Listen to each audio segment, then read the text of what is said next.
दोस्तों आज डेट 22 सितंबर है और हम आपको फटाफट आज की 5 बड़ी खबरें बताने जा रहे हैं। आखिर ऐसा क्या हुआ कि एयरफोर्स को C-17 प्लेन से फेंकना पड़ा बोट।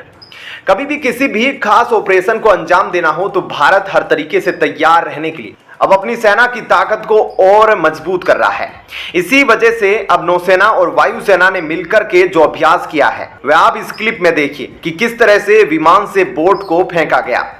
एक्चुअली C-17 प्लेन से एक टेस्टिंग चल रही थी और इस टेस्टिंग का मकसद था जरूरत पड़ने पर कैसे नेवी सेना के लिए बोट यानी कि नाव को जो इमरजेंसी में उतारा जा सकता है। और जो यह ऑपरेशन चला है इसे सफलतापूर्वक इंडियन नेवी और इंडियन एयरफोर्स ने इसे पूरा किया। इसके लिए जवान भाइयों को जरूर कुछ संदेश आप कमेंट कर सकते हैं। उधर कनाडा और भारत के बीच विवाद अभी रुकने का नाम नहीं ले रहा है। जी हां, खालिस्तानी आतंकवादी पन्नू अब वहां के हिंदुओं को निकालने के लिए हिंदुओं को टॉर्चर कर रहा है और बहुत कुछ कह रहा है।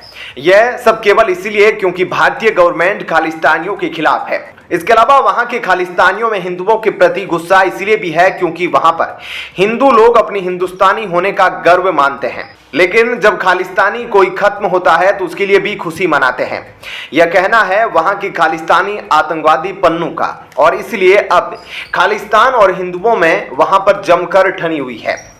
दोस्तों अगली खबर की बात करें तो जहां एक तरफ पुर्तगाल ने इस बार UNSC में भारत को स्थायी सदस्य बनने के लिए भारत का समर्थन किया है, तो वहीं दूसरी तरफ तुर्की ने एक बार फिर से UN में कश्मीर का मुद्दा उठा दिया। लेकिन इस बार कश्मीर मुद्दे पर तुर्की का रुख पहले से काफी नरम दिखाई दिया। संयुक्त राष्ट्र में बोलते हुए तुर्की के राष्ट्रपति एर्दोगन ने कहा कि भारत और पाकिस्तान इस मुद्दे को बातचीत से सुलझा सकते हैं। इससे कश्मीर में स्थिरता आएगी और कश्मीर में शांति से जुड़ा डेवलपमेंट दक्षिणी एशिया में क्षेत्रीय शांति, स्थिरता और समृद्धि का मार्ग खोलने का काम करेगा। यह भारत और पाकिस्तान के बीच बातचीत के जरिए कश्मीर में स्थायी शांति की स्थापना से ही हो सकता है और तुर्की इस दिशा में उठाए जाने वाले कदम का हमेशा समर्थन करता रहेगा।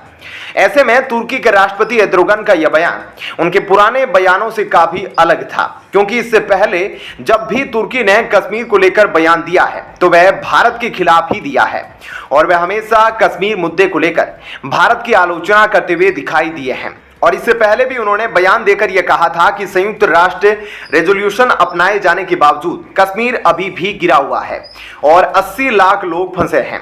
ऐसे में अब साफ देखा जा सकता है कि कश्मीर मुद्दे पर तुर्की का रुख भारत के कड़े विरोध के बाद कहीं ना कहीं नरम पड़ चुका है, क्योंकि पहले तुर्की जिस तरह से कश्मीर मुद्दे पर निडर होकर पाकिस्तान के साथ खड़ा रहता था, अब वह ऐसा करता नहीं दिख रहा और कई मौकों पर तुर्की को भारत के साथ खड़े देखा जाता है।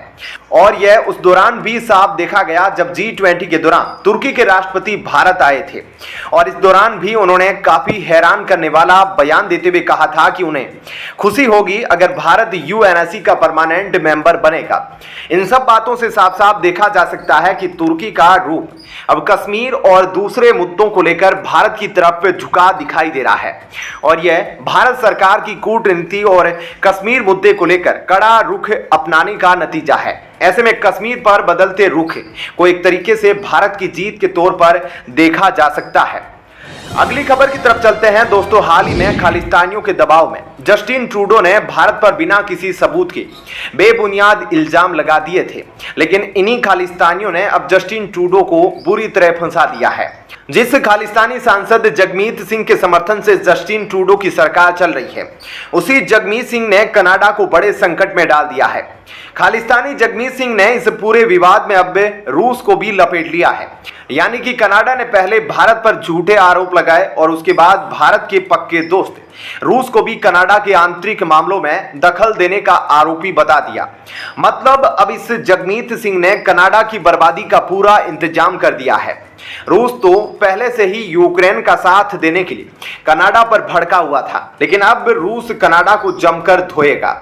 और सिर्फ इतना ही नहीं, खालिस्तानी जगमीत सिंह ने भारत और रूस के अलावा चीन को भी आरोपी बताया है। ऐसे में खालिस्तानी जगमीत सिंह के चक्कर में कनाडा ने भारत, रूस और चीन से एक साथ पंगा ले लिया है और जगमीत सिंह ने एक तरीके से कनाडा के लिए कब्र खोद दी है, क्योंकि हाल ही में जगमीत सिंह ने एक चिट्ठी लिखी है और यह चिट्ठी उसने उस कमेटी को लिखी है जो कमेटी का गठन कनाडा ने भारत की जांच करने के लिए किया है।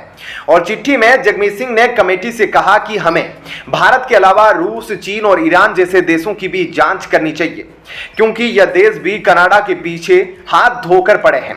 ऐसे में भारत के अलावा ये सभी देश कनाडा के पीछे पड़ने वाले हैं और चीन के राष्ट्रपति शी जिनपिंग तो पहले ही जस्टिन ट्रूडो की बेइज्जती कर चुके हैं। ऐसे में अब देखना होगा कि कनाडा की तरफ से लगाए गए इन इल्जामों के बाद बाकी सभी देशों की तरफ से क्या प्रतिक्रिया आती है। अगली खबर की तरफ चलते हैं दोस्तों। जिस तरह से अनंतनाग एनकाउंटर के दौरान इंडियन आर्मी ने पहाड़ों पर से सारे आतंकियों का खात्मा कर दिया, इंडियन आर्मी के इसी गुस्से को देखकर अब 300 से भी ज्यादा पाकिस्तानी आतंकी जो एलओसी के आसपास पीओके में अपना अड्डा जमाए हुए थे और लगातार आतंकी ट्रेनिंग ले रहे थे, वो अब वापस पाकिस्तान भाग चुके हैं। जी हां दोस्तों, यह खबर बिल्कुल सच है। बड़ी मात्रा में जो ये सभी आतंकी एलओसी पर इंतजार कर रहे थे, अब वे वापस पाकिस्तान भाग चुके हैं और पीओके से पूरी तरह पीछे हट चुके हैं। यही इंडियन आर्मी की पावर है। और जिस तरह से इंडियन आर्मी ने इस बार इस घुसपैठ को लेकर अपनी ताकत दिखाई और जिस तरह से अपनी टेक्नोलॉजी का प्रदर्शन किया और ड्रोन्स का इस्तेमाल किया, हैंड्स अप हेलीकॉप्टर का इस्तेमाल किया गया, हेरोन MK2 ड्रोन का इस्तेमाल हुआ और पहली बार AK-47 राइफल को एक ड्रोन में लगाकर जिस तरह से फायरिंग की गई और ग्रेनेड बरसाए गए, इन सभी चीजों को देखकर आतंकी बुरी तरह से सहम गए। और जिस तरह से इंडियन आर्मी बुरी तरह से गुस्से में थी और हमारे देश के वीर जवानों का बदला लेने के लिए लगातार जुटी हुई थी, यह सब देखकर जो आतंकी थे जिन्हें पाकिस्तान की फौज ने तैयार किया था, वह पूरी तरह से सहम गए और वहां से भाग खड़े हुए। और अनंतनाग के पूरे ऑपरेशन को देखकर जितने भी आतंकी कैंपों में थे, वो अब पूरी तरह से पीछे हट चुके हैं, क्योंकि उनके अंदर अब इंडियन आर्मी का डर इतना ज्यादा हो गया है कि अब इंडियन आर्मी का सामना नहीं करना चाहते। इसलिए पीओके के पास जो इन आतंकियों का कैंप लगा हुआ था, उसे फौरन हटा दिया गया और अब वह फिर कभी भारतीय आर्मी से टक्कर लेने के लिए नहीं सोच पाएंगे, क्योंकि इंडियन आर्मी ने अब इन्हीं सब आतंकियों को करारा सबक सिखाया है। तो दोस्तों, इन तमाम खबरों के बारे में आपकी क्या राय है, हमें कमेंट सेक्शन में जरूर बताएं। धन्यवाद, जय हिंद। दोस्तों, आज डेट 21 सितंबर है और हम आपको फटाफट आज की 3 बड़ी खबरें बताने जा रहे हैं। दोस्तों, सबसे पहले तो अब भारत अपना एक ऐसा ड्रोन दुनिया के सामने लेकर आया है जिसे अब तक अमेरिका भी नहीं बना पाया। भारत की ऐसी टेक्नोलॉजी देखकर पूरी दुनिया हैरान है और भारत के इस ड्रोन ने सभी दुश्मन देशों की नींद उड़ा दी है। यहां तक कि जो अमेरिका लंबे समय से कई प्रकार के ड्रोन बना रहा है, लेकिन तब भी अमेरिका के पास अब तक भारत जैसा ड्रोन नहीं है, क्योंकि भारत अब लंबी दूरी के स्वार्म ड्रोन को बना रहा है और भारत का यह स्वार्म ड्रोन दुनिया भर में मौजूद सभी ड्रोन से काफी अलग होने वाला है, क्योंकि भारत के इस स्वार्म ड्रोन की क्षमता 1000 से भी ज्यादा किलोमीटर की होगी।